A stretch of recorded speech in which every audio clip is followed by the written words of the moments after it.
오늘 저는 신약 성경에 나오는 아주 유명한 예수님의 제자인 이 베드로라는 한 인물의 삶을 통해서 오늘 우리에게 들려주시는 하나님의 음성을 한번 들어보고자 합니다. 제가 몇 주간에 걸쳐서 계속 이 시리즈로 좀 이야기를 해볼 텐데요.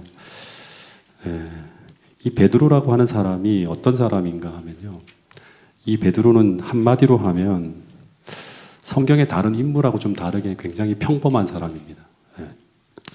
근데 이 평범한 사람이 주님과의 특별한 만남을 가지면서 평범하지만 위대한 사람으로 변화되어져요. 이 사도행전에 나오는 이 베드로의 모습이거든요.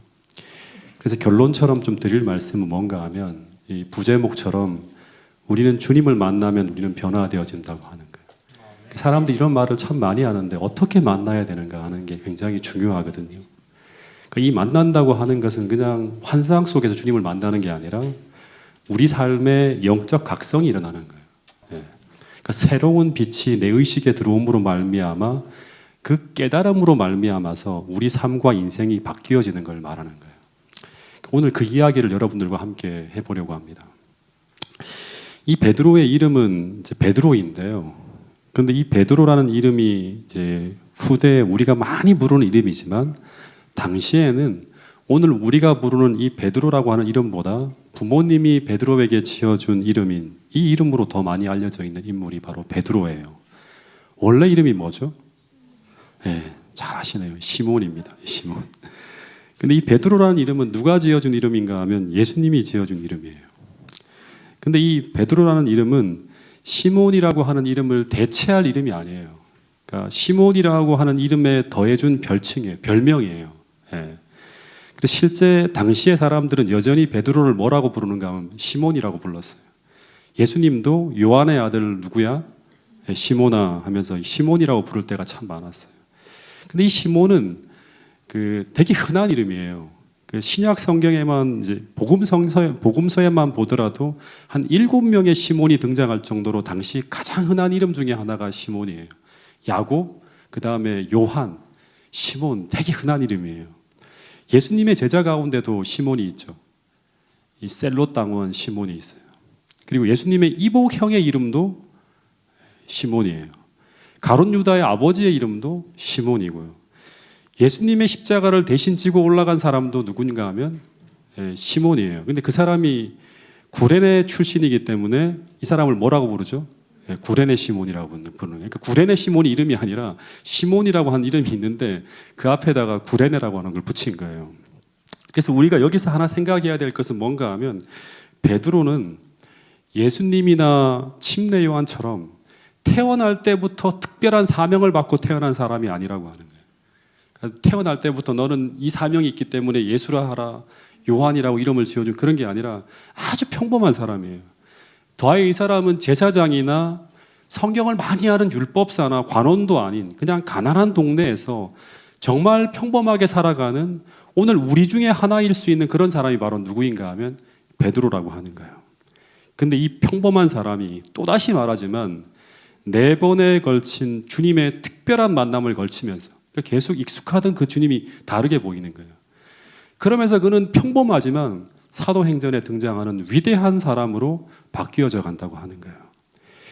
그래서 오늘 우리는 이 첫 번째하고 두 번째, 이 베드로의 인생의 터닝 포인트라고 할 수 있는 첫 번째 만남과 두 번째 만남에 대해서 한번 좀 나눠볼 텐데요. 이 베드로는 고향이 어디죠? 고향이 어디인가 하면 가버나움입니다. 가버나움. 그러니까 이 갈릴리 호수 근처에 있는 그런 한 동네예요. 그렇기 때문에 직업이 뭘까요? 어부예요. 아버지의 이름은 요한이고요. 중요한 거, 이 사람의 동생이 누구죠? 네. 안드레입니다. 예수님의 첫 번째 제자였던 이 요한과 안드레 중에 안드레예요. 근데 이 베드로가 어느 날 요단강으로 가게 됩니다. 근데 그 이유는 뭔가 하면 이 침례 요한의 바람이 워낙에 거세게 이제 막 이 팔레스타인 일대를 불어닥쳤기 때문에 가버나움까지 막 불고 있었어요. 그래서 이 침례 요한의 기별을 듣기 위해서 가버나움의 수많은 사람들이 요단강으로 막 몰려갈 때 이 베드로도 그 동생 안드레와 함께 요단강으로 가서 이 침례 요한의 설교를 듣고 침례 요한의 침례를 받고 그의 제자가 되어집니다. 여기서 하나 짚고 넘어가야 될 정말 중요한 것 중에 하나가 뭔가 하면 예수님의 제자들은 대부분 누구의 제자다? 침례 요한의 제자가 된 사람들이 예수님의 제자가 되어집니다. 이게 공식이에요.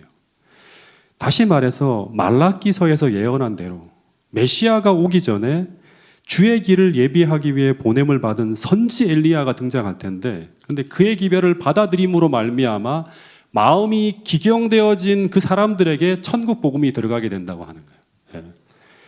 그래서 침례 요한의 기별을 받아들이는 것은 예수님을 영접하는데 필수 조건일자 할 수 있겠죠.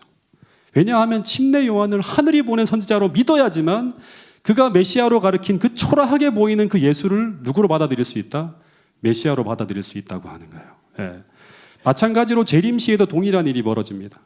마지막 시대 선지 엘리야로 보냄을 받은 자들이 등장하여 주의 길을 예비하며 그분이 오신다고 하는 그 기별을 막 전하게 될 때 이 추수의 기별을 먼저 받아들인 자들만이 주의 재림을 영접할 수 있게 된다고 하는 게 똑같은 공식이라고 하는 거예요. 추측하건대 이 베드로는 이 침례 요한의 기별에 흠뻑 취해 살았을 거예요.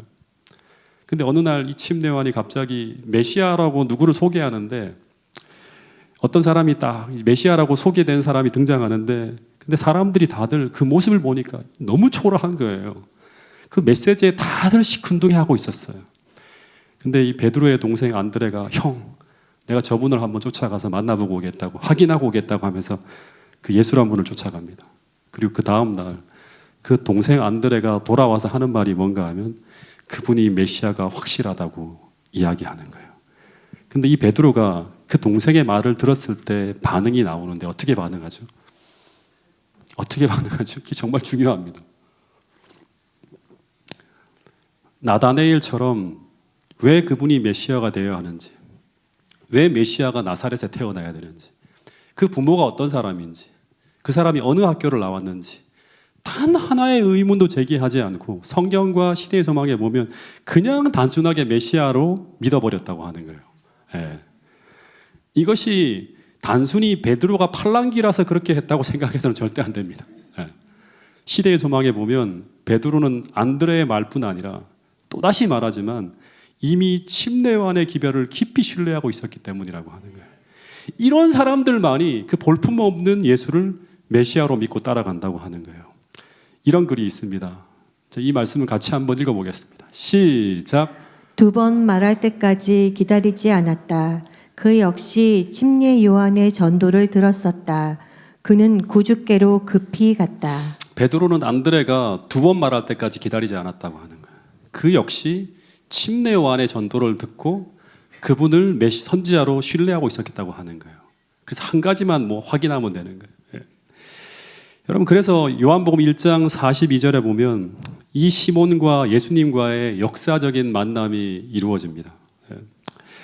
이 만남을 통해서 기독교 역사에 엄청난 일이 벌어지는 첫 번째 조합이 만들어지게 되는데요. 이 예수와 베드로가 함께 관계를 맺게 돼요. 근데 당시에는 이 베드로와 예수의 만남이 얼마나 큰 일을 이루게 될지 아무도 몰랐을 거예요. 왜냐하면 동생 안드레가 지금까지 보아온 베드로는 정말 별 볼 일 없는 사람이었기 때문에. 어떻게 보면 이 안드레는 전단지 하나를 이웃에게 돌린 것에 불과할 거예요. 근데 그가 한 이 일이 인류 역사상 안드레가 한 일 중에서 가장 위대한 일이었다고 하는 사실을 안드레는 나중에 하늘에 가서 알게 되었을지도 모르겠어요. 알게 될지 모르겠어요. 여러분, 그래서 우리는 모든 사람들을 예수님께로 소개시켜야 돼요. 왜냐하면 그 작은 한 만남이 인류 역사를 바꿀 위대한 일이 될 수도 있기 때문이라고 하는 거예요. 근데 이 요단강에서 처음 만난 이 예수님은 베드로에게 어떤 분이었을까요? 그는 어떤 예수님을 이 요단강에서 만나게 되었을까요? 제가 시대의 소망과 성경을 통해 생각해 보니까요, 베드로에게 예수님은 첫 번째는 성경을 너무 잘 알고 있어요. 또 성경을 너무나 잘 가르쳐주는 다정다감한 선생님 같은 분이었을 거예요. 그 랍비예요, 랍비. 더하여서 참 마음이 따뜻하고 늘 같이 있고 싶은 그런 친구 같은 예수를 그는 이 요단강에서 만나게 됩니다. 실제로 예수님과 베드로의 나이는 거의 비슷해요. 예. 그래서 그는 한동안 이 예수님의 매력에 흠뻑 빠져 지내게 됩니다. 침례 요한에게서 이제 예수님에게로 가서. 근데 두 번째 만남이 오기 전까지는요, 이 베드로에게 예수님은 아직은 하나님의 아들이거나 메시아라는 확신은 없었어요. 말은 이분이 침례 요한이 메시아라고 얘기하고 하나님의 아들이라고 하는 용어들은 계속 듣지만 여기에 대한 절대적인 확신은 아직 없었어요. 그래서 예수님의 가르침에 반대도 하고 맞서기도 하면서 쫓아가고 있었어요. 그냥 참 좋은 분이고 다정다감하고 나를 위로해 주시는 분, 사랑해 주시는 분 정도였어요. 근데 오늘 우리 중에 대부분이 여기에 머물러 있을지 모르겠어요. 이 두 번째 만남으로 가기 전까지. 그러면 반대로 예수님이 만난 베드로는 어떤 사람이었을까요? 예. 제가 이 베드로라고 하는 인물을 한참 연구한 후에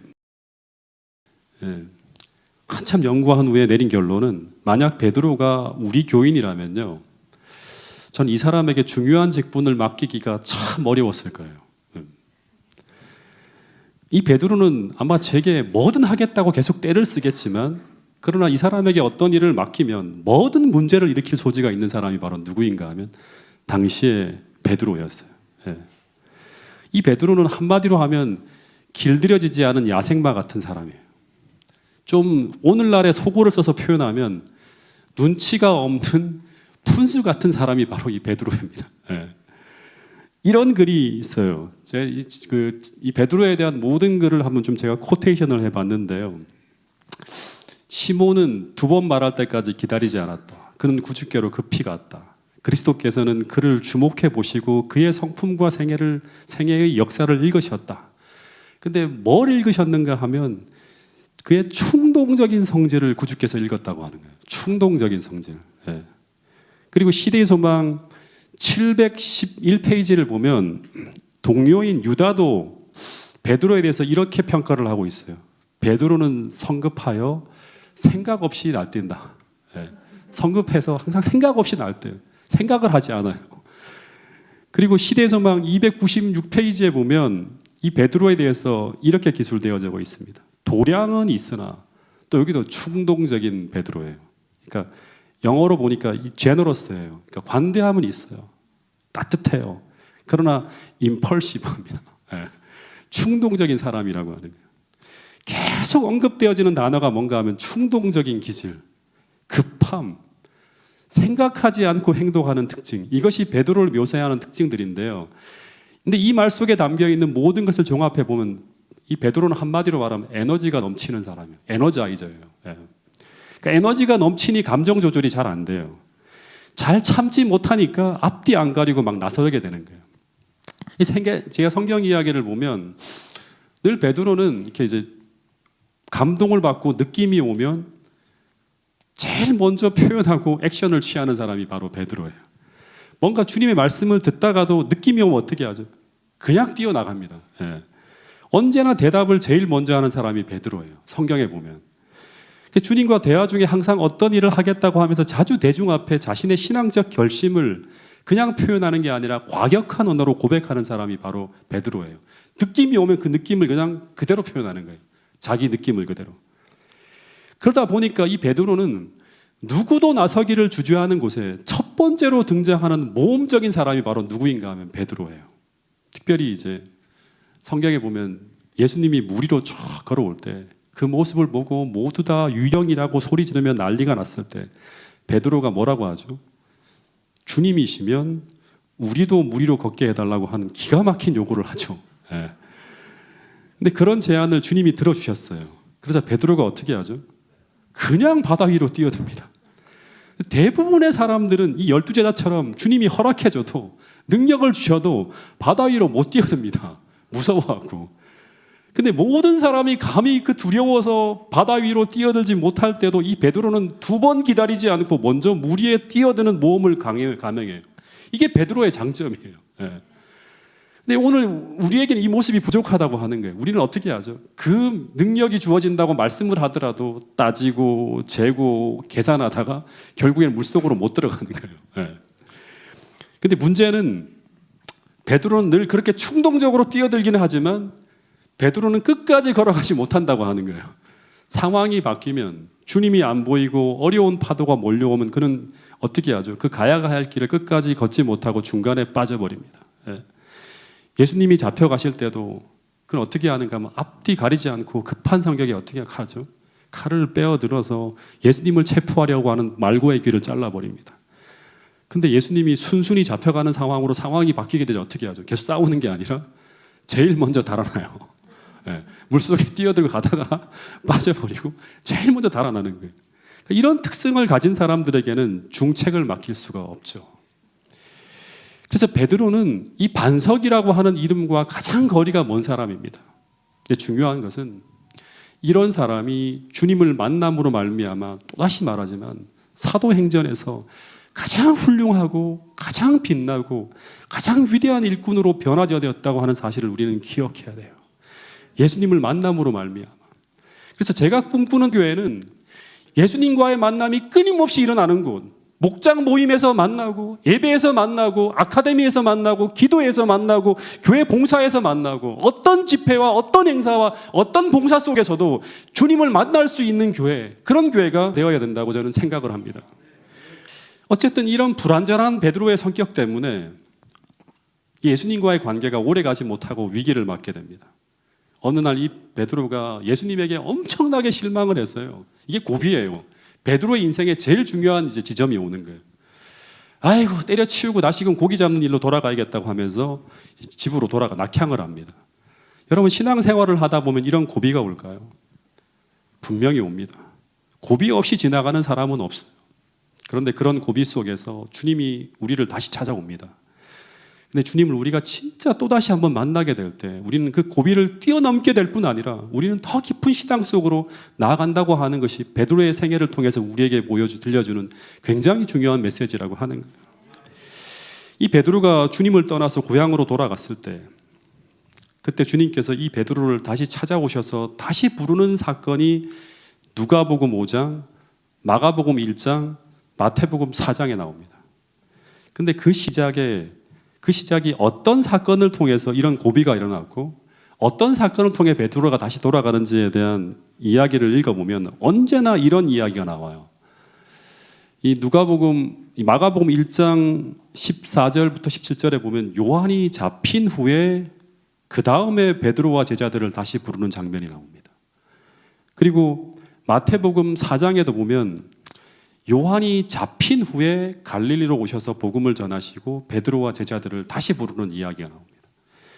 그래서 이 마가복음 1장이나 마태복음 4장에서는 잘못 보면요, 이때 처음으로 베드로와 제자를 부르는 것처럼 보이지만 그러나 이 사건이 일어나기 전에 예수님과 제자들 사이에는 시대의 소망에 보면 최소 2번의 가을이 지나갑니다. 그러니까 최소 1년 반 정도의 긴 시간이 흘러가고 있었다고 하는 거예요. 근데 이 마태복음과 마가복음에서는 이 사이에 벌어진 이야기를 다 빼요. 요한복음에만 나오고. 이때 예수님이 처음으로 제자를 부르시는 것처럼 이야기하고 있어요. 근데 그 이유가 뭔가 하면 이때부터 이제 베드로와 제자들이 이 부르심에 응답하여 그들의 그물과 배를 다 버려두고요, 이제 전적으로 주님을 따라가기 시작했기 때문에 이전의 이야기는 다 빼버렸어요. 그러니까 마태나 마가의 관점에서 볼 때 이때 비로소 제자들이 예수님을 참되게 만나고 진짜 제자가 되었다고 하는 거예요. 이전까지는 갈등하고 있는 거예요. 근데 여기에 보면 두 구절 모두에 특별한 한 단어가 나오는데 그게 바로 뭐다? 요한이 잡힌 후에라고 하는 게 나와요. 요한이 잡혔는데 왜 예수님이 갈릴리로 오셔서 복음을 전하셨을까? 이 침례 요한이 억울하게 옥에 갇혔다는 소식이 들려왔을 때 제자들의 마음이 전부 다 침례 요한의 제자잖아요. 찢어지게 아팠어요. 왜냐하면 이 침례 요한은 그들이 존경하며 따르던 이전 스승이었기 때문입니다. 그리고 더하여서 이 침례 요한은 예수를 위해서 아낌없이 다 준 사람이에요. 그러면 제자들이 생각할 때 예수님이 어떻게 해야 되죠? 당장 요한을 구출하기 위해서 움직일 거라고 생각을 했는데, 근데 이 예수님이 침례 요한이 잡혔다는 소식을 들은 후에 계속 묵묵히 하던 일을 계속 하시는 거예요. 그뿐 아니라 진짜 이해할 수 없는 행동을 하는데 그게 바로 뭔가 하면 이 침례 요한이 갇혀있는 그 살벌한 유대를 떠나 어디로 가죠? 그래도 안전한 갈릴리로 몸을 피해가는 것처럼 보이는 거예요. 근데 이건 어떻게 보면 자신의 부하가 위기에 처해 있는데 자신의 보신만을 생각하면서 갈릴리로 달아나는 모습처럼 보이는 거예요. 이뿐 아니라 예수님의 전도는 실패의 연속이었어요. 유대에서 제사장들, 관원들을 향한 전도가 계속 실패하고 있었고 심지어 그분의 고향인 나사렛에서도 배척을 당하는 일이 벌어지는 거예요. 제자들이 볼 때 예수님을 따르는 것에 대한 의문이 계속 쌓여가는 거예요. 그분의 능력에 대해서도 의문이 쌓여가고 그분의 인격에 대해서도 퀘스천 마크가 붙는 거예요. 그래서 시대의 소망에 보면 이런 말씀이 있어요. 이때까지는 아무도 예수와 온전히 연합한 자가 없었다고 하는 거예요. 예. 자, 한번 읽어볼까요? 이 말씀은 시작. 이때까지는 제자 중 아무도 동역자로서 예수님과 온전히 연합하지 않았다. 그들은 예수께서 행하시는 많은 이적들을 목격하였고 그분의 교훈에 귀를 기울였다. 그러나 그들은 이전의 생업을 완전히 버리지는 못하였다. 침례 요한의 투옥은 그들에게는 매우 쓰라린 실망이었다. 만일 요한의 전도의 결과가 이와 같은 것이라면 그들은 모든 종교 지도자들이 연합하여 대적하고 있는 그들의 주님에게 거의 소망을 걸 수가 없었다. 이런 환경 아래서 잠시나마 돌아가서 고기잡이를 하는 것이 그들에겐 위안이 되었다. 여러분, 그래서 1년 반 동안 예수님을 따라다니며 감동적인 설교를 듣고 안진뱅이가 일어나고 귀신이 달아나고 병든 자가 고쳐지는 이런 엄청난 이적을 보았지만 그러나 아직까지는 그들의 신앙을 예수님께 올인할 수 없었다고 하는 거예요. 전부 다 어떻게 산다? 세상과 주님 사이를 왔다 갔다 하면서 이런 신앙을 살아가고 있는 거예요. 우리도 그럴 수 있겠죠. 그러는 가운데 이제 베드로는 예수님보다는 자신의 생업적으로 더 방향의 저울추를 옮기는 거예요. 주님을 믿을 수가 없어서 다시금 이전 생업으로 돌아가는 거예요. 그래서 그의 동생 안드레, 요한, 야고보가 전부 다 함께 고향으로 낙향을 합니다. 그래서 베드로와 함께 고향으로 돌아온 이 요한과 야고보와 안드레가 다시 이전 생업에 종사하게 되었는데, 근데 중요한 것은 이상하게 주님을 떠나 돌아온 그날 배를 띄우고 밤새 수고하며 고기를 잡는데 어떤 일이 벌어지죠? 기적이 벌어집니다. 어떤 기적이 벌어지죠? 이상하게 단 한 마리의 물고기도 안 잡히는 거예요. 온 밤을 새우며 그물질을 하였는데 계속 허탕만 치는 이런 기적 같은 일이 벌어지는 거예요. 이 베드로가 너무나 낙담이 되었다고 합니다. 여러분, 이게 우연입니까? 그 많은 물고기가 잡히던 바닷가에서 이상하게 아무리 그물을 끌어올려도 단 한 마리의 물고기도 안 잡히는 거예요. 시대 소망에 보면 그 빈 그물을 주목하여 볼 때마다 그 베드로는 장래가 낙심으로 암담해 보였다고 하는 그런 기록이 있습니다. 이 미치겠는 거예요. 이것도 안 되고 저것도 안 되고 다 안 되는 거예요. 여러분, 우리가 예수님을 떠나서 어떤 것을 추구하려고 할 때 하나님은 때때로 그 일에 개입하셔서 그 일을 막으심으로 다시금 그분에게로 돌아오게 할 때도 있다고 하는 걸 기억해야 돼요. 만약 그 길이 잘 되면 어떻게 될까요? 결국 그는 하나님을 떠나게 되는데 하나님께서 어떻게 그 길을 축복할 수 있겠어요? 그러니까 막는 거예요. 제가 대학 4학년 때 그때만 하더라도 안식일을 포기하지 않으면 잡을 수 있는 직장이 하나도 없었어요. 대학 4학년 때 친구들이 다 취직을 해서 나가는데 저는 원서를 하나도 쓸 수가 없는 거예요. 그래서 고민하다가 나도 그래도 원서를 하나는 내봐야겠다 싶어서 원서를 낸 곳이 어딘가 하면 한국전력 공채였어요. 예. 그때 이제 결혼을 준비하고 있었기 때문에 장모님에게 그래도 뭔가 합격을 하고 난 다음에 이제 얘기를 해야지만 좀 뭔가 장모님도 안심할 것 같아서 공채를 냈어요. 그때 안식일을 지키면서 신앙생활을 한다는 것이 거기에 들어가면 거의 불가능한 시도였어요. 근데 아무것도 안 하는 것보다 한번 도전해보겠다고 하는 식으로 지원을 했어요. 근데 상황을 들어보면, 선배들의 상황을 들어보면 100% 안식일을 지키는 것이 거의 불가능하다고 하는 것을 들으면 들을수록 확인하게 돼요. 근데 시험을 쳤는데 1차 합격 통보를 받았어요. 근데 1차 합격 통보를 받자마자 갑자기 생각이 바뀌는 거예요. 그래도 혹시 산골 변전소 속에 이렇게 가면 안식일을 해결할 수 있지 않을까? 아주 시골에 변전소 있잖아요. 그런 곳에 이제 취직에 들어가면 그 뭐 부하나 관리하고 하면 되니까 안식일 날 교회 갔다 오고 하면 되지 않을까? 이런 생각을 하면서 2차 시험을 치르려고 오라는 통보를 받고 2차 시험도까지 치르려고 하는 거예요. 그 더하여서 최종 합격 통보를 받으면 그래도 도전하면서 한번 다니려고 하는 그런 생각을 갖고 이제 2차 시험을 보려고 이제 가려고 준비를 했어요. 근데 이상한 일이 벌어지는 거예요. 시험을 치러 가기 전에 이 신혼여행 때문에 여행사 직원을 이제 만났는데 여권 발급을 위해 신분증이 필요하다고 하는 거예요. 제가 그 주민증을 그 직원에게 줬어요. 왜냐하면 운전면허증이 또 하나 있기 때문에 주민증을 줘도 괜찮겠다 생각을 했어요. 근데 시험을 치러 가는 날 아무리 아침에 그 운전면허증을 찾아도 없는 거예요. 신분증이 없으면 입실 자체가 안 돼요. 시험을 치러 들어가는 게. 그래서 한참을 지난 후에 운전면허증을 찾았는데 이 조카 녀석이 장난을 치다 그랬는지 모르지만 책상 서랍 뒤로 떨어뜨려서 그걸 찾을 수가 없었던 거예요. 근데 여러분 이것이 우연일까요? 저는 한 번도 이것을 우연이라고 생각해 본 적이 없습니다. 그때 만약 제가 한전에 합격해서 40일 연수가 있는데 그 40일 연수는 수련원에 들어가서 지내는데 합숙을 하면서 신입사원 훈련을 받는데 거기서 안식일을 지킬 수 없다고 하는 것을 저는 분명히 알고 있어요.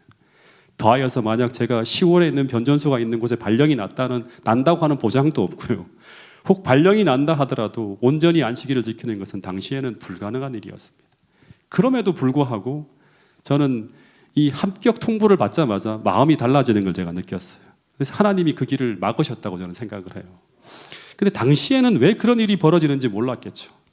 마찬가지로 하나님은 베드로가 분명한 하나님의 계획이 있어요. 그 사람을 통해서. 근데 그 계획을 거부하고 당신을 떠나 다른 길을 향해 가는 그 베드로의 일에 하나님이 어떻게 하신다? 개입하셨다고 하는 거예요. 그래서 밤새도록 허탕만 치고 빈배로 돌아옵니다. 그리고 완전히 무너진 마음으로 그물을 씻으면서 이제 일을 마무리하고 있는데 너무나 고민이 되는 거예요. 그런데 그때 아침에 이 예수님이 베드로를 찾아오셨습니다. 근데 이때 이 예수님이 등장하자마자 금세 수많은 사람들이 예수님 주위에 몰려들었다는 기록이 있습니다. 근데 베드로가 만사가 귀찮아서 그 자리를 빨리 떠나고 싶었을 거예요. 그래서 막 그물을 손질하고 집으로 돌아가 쉬려고 하는데 근데 예수님이 그 고기를 잡는 데 사용한 그 배를 어떻게 합니까? 내가 설교 단상으로 사용할 테니까 그 배를 다시 띄워달라고 하는 요청을 해요. 근데 이때 이 베드로의 마음이 어땠을까요? 마음이 다 무너져 내리고 예수님이 꼴도 보기 싫고 하는데 그 배를 띄우라고 하는 거예요. 저 같으면 아무 대꾸도 안 하고 자리를 뜰었을 거예요. 쳐다보지도 않고 그냥. 근데 베드로가 어떻게 하는가 하면 네, 제너러스 하잖아요. 그렇게 하겠습니다 하면서 묵묵히 배를 띄웠다고 합니다. 그리고 그 배 위에서 군중들을 대상으로 예수님이 한참 설교를 하셨고 그러는 동안 베드로는 어떻게 하는가 하면 설교를 듣지 않고요. 그 옆에서 그물을 싣고 있었다고 하는 기록이 있습니다. 시대의 소망에 보면 예수님의 설교가 어떤 설교였는지 나오는데요. 그 설교가 어떤 내용인가 하면 이런 설교였어요. 각 시대를 내다보는 중에 감옥, 재판소, 시험, 고독 그리고 고난 가운데 처할 당신의 충성된 자들을 보시며 설교를 하셨다고 합니다. 그러니까 이 말씀은 침례 요한의 상황을 해석하는 말씀을 전하고 있는 거예요. 제자들은 너무나 예수님에게 실망해서 설교가 들어오지 않았을 것이지만 그래도 예수님은 어떻게 한다? 찾아가셔서 제자들에게 지금의 상황을 해석하는 설교를 하고 있는 거예요. 주님은 일부러 다른 배들도 많았지만 베드로의 배를 빌려 타신 이유는 뭔가 하면 끝까지 베드로를 붙들어주기 위해서 그렇게 했다고 하는 거예요. 설교가 다 끝이 나고 이제 베드로는 심신이 너무나 고달파서 그물을 철수하고 돌아가려고 하는데 그런데 그때 예수님이 이제 베드로를 돌아보시면서 이런 말씀을 해요. 이 말씀을 같이 한번 읽어보겠습니다. 이거는 이 말씀 한마디가 베드로의 운명을 가를 수 있는 그런 말씀이에요. 자, 읽어보겠습니다. 시작. 말씀을 마치시고 시몬에게 이르시되 깊은 데로 가서 그물을 내려 고기를 잡으라. 여러분 이 말씀은 이런 말씀이에요. 너 밤새 물고기를 한 마리도 못 잡았지. 그런데 지금 내가 지시하는 곳에 가서 그물을 한번 내려보면 그렇게 하면 엄청난 물고기를 잡아올 수 있어. 너 내 말에 순종해서 배를 다시 바다 쪽으로 띄워볼 수 있겠니? 하고 물은 거예요. 근데 이 말씀에 순종하기 위해서는 먼저 무엇을 해야 되는가 하면 지금 그물을 다 정리했잖아요. 다시금 펼쳐서 배를 타고 나가는 수고를 해야 돼요. 두 번째는 베테랑 어부로서의 자신의 모든 생각과 지혜를 다 내려놓아야 돼요. 근데 지금 이 베드로가 이 예수님의 명령에 대해서 어떻게 반응하는가에 따라서 베드로의 운명이 결정되어질 수 있는 순간이 바로 이 순간이에요. 저는 어쩌면 이 순간이 베드로의 인생에서 진짜 하나님의 아들 예수, 정말 메시아를 만날 수 있는 순간이 바로 뭔가 하면 이 명령에 순종하여 나갈 수 있는가 없는가에 따라서 베드로의 운명이 바뀌어지는 거예요. 예. 가장 중요한 순간에 베드로의 인생에 있어서 베드로가 이 말씀에 순종할 수 있는가 아닌가에 따라서 베드로가 다시 주님의 제자로 나아가는가 아니면 여기서 그의 신앙이 흐지부지 끝나는가가 시험되어지는 순간이 바로 이 순간이라고 하는 거예요. 왜냐하면 지금 이 예수님의 명령은 베드로가 이전처럼 예수님을 단순한 선생님이나 성경을 잘 가르치는 랍비 정도로 생각해서는 절대 순종할 수 없는 명령이 바로 이 명령이에요. 왜냐하면 베드로는 어떤 사람이죠? 어릴 때부터 어부 생활을 한 베테랑 어부예요. 예수님의 직업은 뭐예요? 목수예요. 예. 그래서 예수님을 일개 인간으로 생각했다면 절대 이 명령에 순종할 수 없었을 거예요. 그래서 이 명령은 베드로에게 이런 질문을 하고 있는 명령이었어요. 베드로야, 너는 지금 나를 무엇라고 생각하고 있는가? 예. 그걸 묻고 있는 명령이에요. 예. 너가 정말 지금까지 계속 배워온 대로 나를 정말로 하늘에서 내려온 그 하나님의 아들로 믿는 믿음을 가지고 있다면, 그 믿음이 있다면 지금 이 명령에 순종하라고 하는 거예요. 예. 그리고 그것을 확증하라고 하는 거예요. 예. 시대소망에 보면 이런 말씀이 있어요. 맑은 호수에서 그물로 고기를 잡기에 밤이 다시 없는 좋은 시간이었다. 밤새도록 헛수고를 하고 난 후에 그물을 환한 낮에 던진다고 하는 것은 가망이 없는 것으로 보였다. 이 가망이 없는 짓이에요. 그걸 하라고 하는 거예요. 다시 말해 베드로의 경험으로는 낮에는 그물이 훤히 보이기 때문에 절대 예민한 고기가 그물에 들려들지 않는다고 하는 것이 그가 알고 있는 상식이에요. 그리고 더하여 물고기는 얕은 물에 서식하지 깊은 데로 가서는 서식하지 않는다고 하는 게 상식이에요. 근데 지금 예수님은 그 모든 상식과 지혜에 반대로 행하라고 명령하고 있는 거예요. 근데 그렇게 행하면 어떤 게 있다? 결과가 있을 거라고 하는 거예요. 근데 베드로가 누가복음 5장 5절에서 이런 고백을 합니다. 이거 엄청난 고백이죠. 자, 한번 읽어보겠습니다. 시작. 시몬이 대답하여 이르되 선생님, 우리들이 밤이 새도록 수고하였을 때 잡은 것이 없지만은 말씀에 의지하여 내가 그물을 내리리이다 하고. 예. 시몬이 대답하여 가로되 선생이여, 우리들이 밤이 맞도록 수고하겠으나 얻은 것이 없지만 무엇에 의지해 간다? 말씀에 의지하여 내가 그물을 내리이다. 여러분 이것이 바로 믿음입니다. 왜냐하면 이것은 베드로가 이제 예수님을 단지 랍비 정도가 아니라 하늘에서 오신 그 메시아, 하나님의 아들의 믿음을 가지고 순종하겠다고 하는 믿음을 드린 거예요. 이 믿음을 가지고 나아감으로 그는 이제 무엇을 해결해 보려고 하는가 하면 그동안 주님에 대해 끊임없이 일고 있는 이게 수많은 신앙의 의문들과 물음들을 이제 다 해결해 보려고 하는 거예요. 예. 여러분, 오늘 우리에게 일고 있는 모든 혼란하고 흔들리는 모든 신앙적 물음들은 오늘 우리가 책상에서 성경 연구만 해서는 해결할 수 없는 것들이 많아요. 예. 그중 많은 것들은 책상이 아니라 삶의 현장에서 해결해야 되는 것들이 많다고 하는 거예요. 그래서 만일 오늘 우리가 정말 하나님 말씀 앞에 순종하지 못하고 늘 반신반의하는 삶을 살아가고 있다면 우리는 늘 의욕투성이의 삶을 살아가고 있을 수도 있을 거예요. 이 베드로처럼. 그래서 이 모든 의욕투성이의 삶을 정리하기 위해서 우리는 무엇을 해야 되는가 하면 우리는 베드로와 같이 말씀 앞에 전적으로 순종하여 나아갈 필요가 있다고 하는 것을 꼭 기억할 수 있게 되기를 간절히 바라겠습니다. 그런 사람들에게는 이 마지막 시대에 하나님이 주신 그 모든 빛이 분명할 거예요. 그래서 마지막 시대 14만 4천은 어떤 사람들이다? 어린 양이 어리로 인도하는 따라가는 자들이라고 하는 거예요.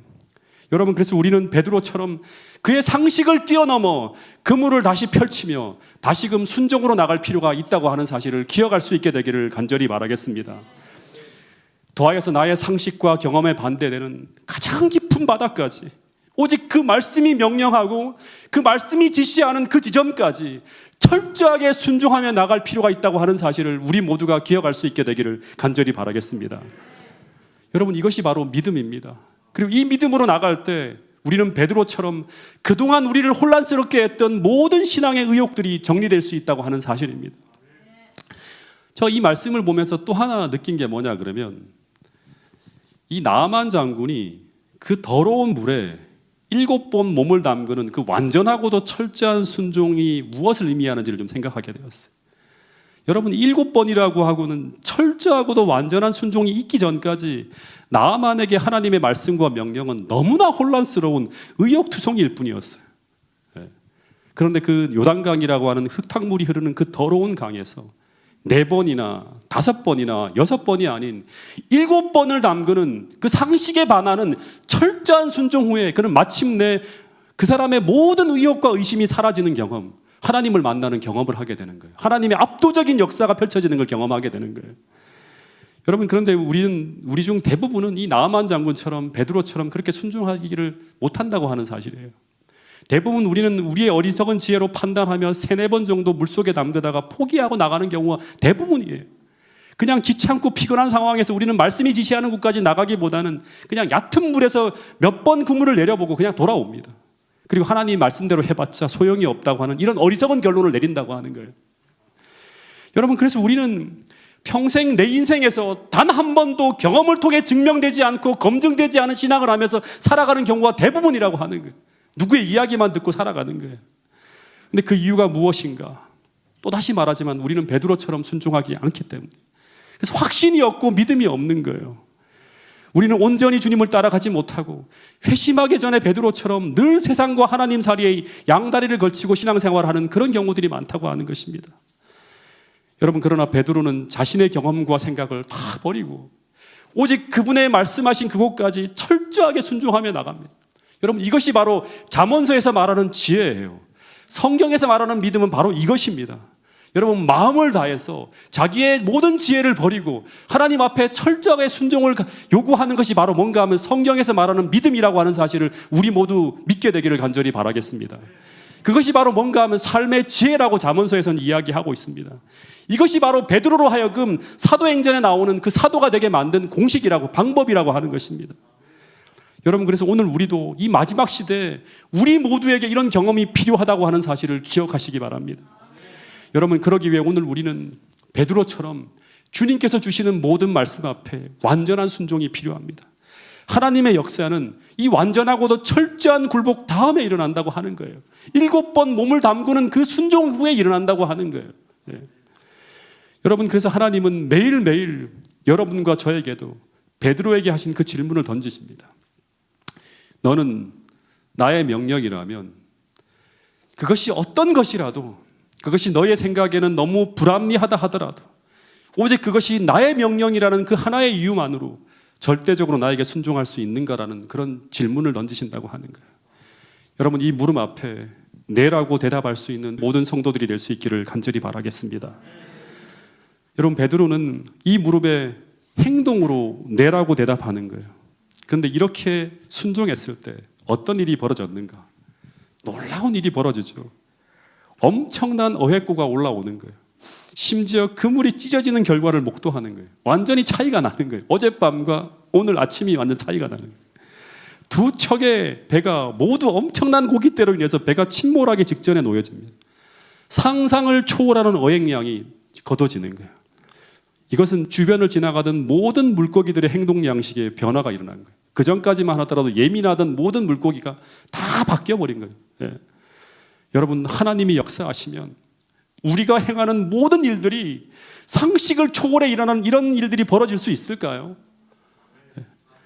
여러분, 엄청난 하나님의 역사 개입을 통해서 우리 삶이 완전히 달라지는 그런 일들이 벌어질 수 있을까요? 여러분, 이런 엄청난 하나님의 능력이 개입하기 위해서 우리는 마지막까지 마음을 다하여 믿음으로 순종해야 됩니다. 여러분, 베드로가 이것을 목도하였을 때 비로소 예수님의 신성을 목도하게 되었고, 그리고 완전히 자아가 부서지는 경험을 하게 됩니다. 여기서 베드로는 처음에 요단강에서 만났던 그 예수님과 전혀 다른 또 다른 예수님을 만나게 되는 경험을 하게 되었다고 하는 것입니다. 이전에 그가 보아온 단순히 좋은 사람, 성경을 잘 가르치는 랍비가 아니라 자신이 경배해야 될 하나님의 아들, 신성을 소유한 위대한 하나님을 여기서 만나게 돼요. 예. 그러면서 그동안 그는 의심하며 주님을 함부로 대했던 자신을 회개하면서 어떻게 하죠? 무릎을 꿇고 자신이 죄인이라고, 자신을 떠나시라고 하면서 깊은 회개를 하게 되는 그런 경험을 여기서 하게 됩니다. 여러분, 그때 예수님은 이제 비로소 베드로에게 무엇을 요구하는가 하면 어떻게 하죠? 나를 따라오라고. 내가 이제 너를 사람 낚는 어부가 되게 하겠다고 하시면서 베드로를 강에 끌어당기십니다. 그리고 이때 베드로는 어떻게 하는가 하면 이제 믿음으로 자신의 모든 것을 다 버려두고 예수님을 전적으로 쫓아 나서게 되었다고 하는 것입니다. 여러분, 여기서 이제 베드로는 흔들리고 쉽게 넘어지는 그런 연약한 존재가 아니라 예수님이 지어준 반석이라는 이름을 가진 진정한 베드로가 되어지는 두 번째 스텝이 놓여지게 됩니다. 여러분, 오늘 주님은 베드로를 부르신 것처럼 오늘 여러분과 저를 부르고 있다고 하는 사실을 기억할 수 있게 되기를 간절히 바라겠습니다. 이 마지막 시대에 정말 영광스러운 하나님의 그 위대한 사업을 위해서 영혼을 구원하는 일에, 하나님 나라를 세우는 그 일에, 주의 오실 길을 예비하는 그 일에 쓰임받는 사람으로서 베드로를 부르신 것처럼 모든 성도들을 부르고 있다고 하는 사실을 꼭 믿게 되기를 간절히 바라겠습니다. 그 부르심에 순종으로 응답하는 모든 성도들이 될 수 있기를 간절히 바라면서 오늘 말씀을 줄이도록 하겠습니다.